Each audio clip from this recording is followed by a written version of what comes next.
that are encouraging. I'm seeing some signs here and there that are positive. I said I've already mentioned those rallies yesterday in Waterford. It was a really, really great turnout for Waterford.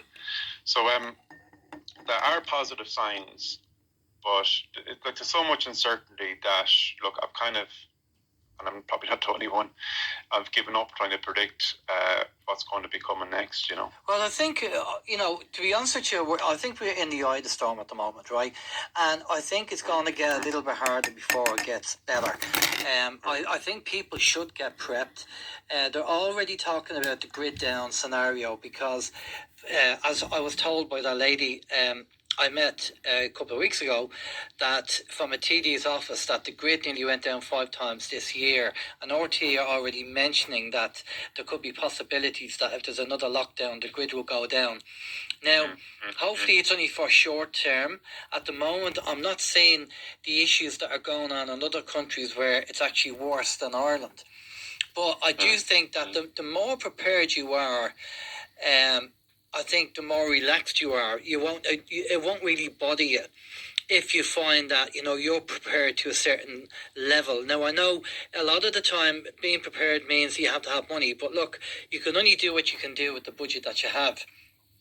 But try and have a network of friends, even if it's the case they turn around and said that they have the you can't go shopping with the vaccine passport. I mean, I've already kind of arranged with an individual, a family member who is vaccinated, and I've asked them, and I said, well, will you go in and do the shopping and I'll give you a couple of quid for your troubles?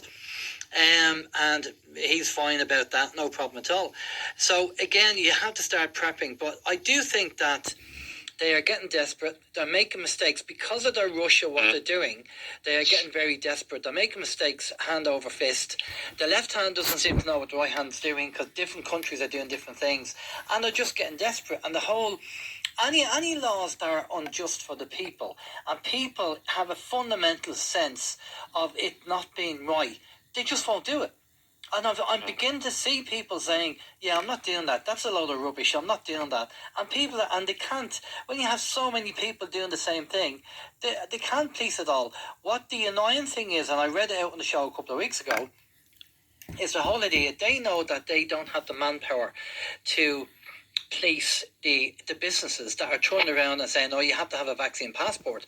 But if you go over to the government website and you read the information, I read it on the show a couple of weeks ago, it said you may stop people from coming into your premises if they don't have a vaccine passport, right?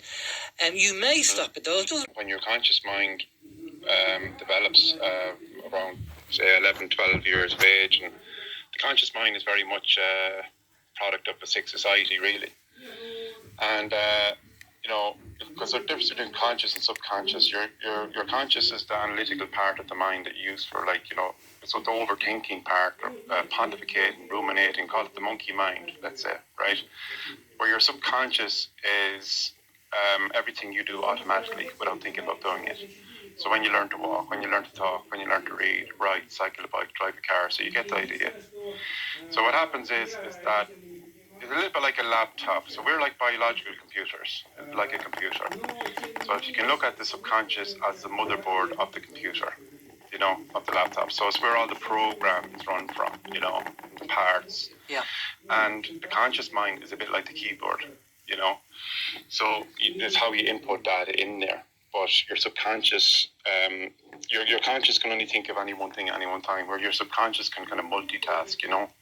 So what can happen is that we can pick up these parasitical parts and programs and so on, and they manifest themselves in our habits, behaviors and beliefs. So it can be something like smoking, nail biting. It can be also stress, anxiety, fear, worry, all of that toxic crap, that really is a product of that sick society, So when we're children, children don't worry, I know my kids, they just don't worry about anything.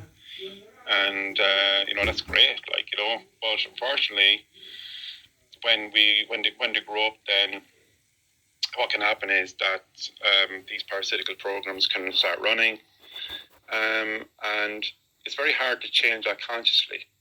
So, that's the thing. It's like trying to remove a virus. No, it's not a virus, but let's say malware, adware from a laptop. You need a certain strategy to do, and you need a program. So hypnosis is that program. So what hypnosis does is it bypasses the critical factor of your conscious mind and accesses the subconscious.